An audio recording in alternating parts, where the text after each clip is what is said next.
Jenny Wyatt values the support she has received from her family of 7. She thanks her mother and father for their fine example, and she plans to pass on the love they've shared by working with children, possibly as an elementary school teacher, and by caring for a family of her own. September will find her at the University of California, Santa Barbara. Jenny has written a poem about all the events, routine and significant, which capture the essence of her 4 years at Serna.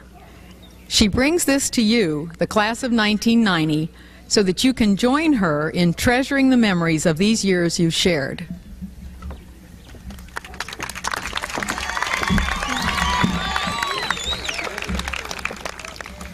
"4 years ago, on a September day, butterflies danced in my heart. For this day would bring a new school, new friends, a new mature life I would start. 4 years ago, on that September day, graduation was miles down the road. We were simply freshmen at the starting gates, wanting to run the race slow. Excitement filled the young faces of most who stepped foot on their new school. The girls gazed in awe at the big football studs, who to us were the coolest of cool. Everyone seemed so big, there were so many rules, senior lines we did not dare stand. The senior circle was off limits to us, like some sacred holy land. Questions and wonder were also a part of what being a freshman meant. Things like, where's the E building? What's our principal's name? Who's our ASB president? Well, in a short while, we got the hang of being a Lancer Frosh. We took the jokes with tolerant hearts, our mark of innocence we could not wash. As the months flew by, our attitudes remained as ones of excitement and joy. We created the best float that we'd ever seen, but at homecoming it broke like a toy. And who would be crowned the friendliest Frosh? How long would they hold their kiss? As a freshman, the dance was the cool place to be, something nobody wanted to miss. Pep Week was interesting, if I may say. Our decorations weren't bad. Of course, when we saw the other classes at work, we were slightly embarrassed and sad. But that didn't matter. We did our best, and proud of it we certainly were. So we didn't win first place, but we didn't mind, because our spirit and love won for sure. June came around, and vacation did too. It was finally over and done. We had passed the freshman survival test and came out at number 1. 3 months later, another September day, those butterflies came back to me. Why was I nervous? I'd done this before, but it seemed like an eternity. Sophomore year, how great it would be to give the new freshmen some fun. We'd call them rude names, maybe trip one or two, the same the class before us had done. When teasing got old, there were many events to busy us through the year. Coffee house, gong show, and class competitions again brought another end near.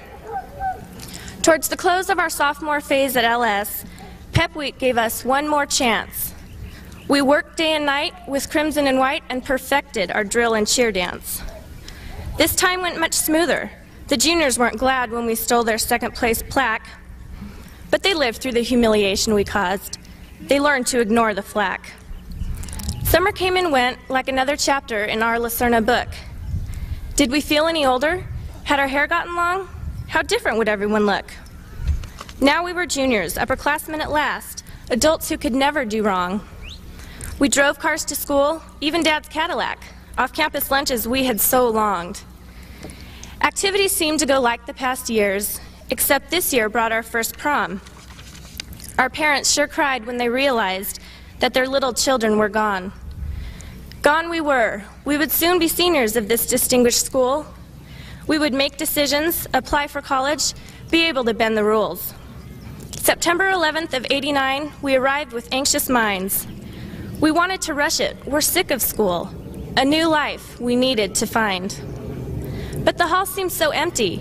Where were all the kids that had been there the year before? Now we were the kings and queens on the throne, holding keys to the sacred door.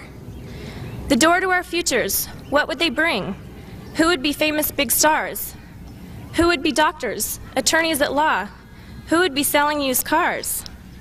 Oh, that's in the future. We're still only seniors, I told myself foolishly. But homecoming, prom, and pep week flew by. No spare time to waste for me. So we're those big seniors we saw long ago. Are we ready to fill their shoes? Do we feel as old as we thought we were? Is graduation really good news? You tell me, fellow classmates and friends, are we ready to be on our own? What seemed like the greatest moment of our lives is suddenly making us feel so alone. We have waited for this graduation day. In the past, it was nothing but talk.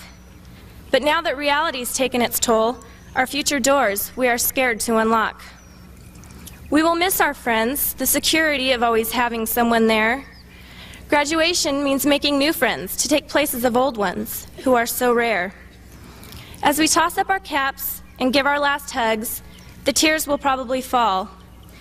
And each tear that drops is a memory, special, whether big or small. Just put a smile on your face and think of the times we have shared, united together. For memories may fade, but never will die. The class of '90 will live forever. So let us look back to our freshman life. It seems like just yesterday. I'm sure most of us wish we could turn back the clock to 4 years ago, that September day.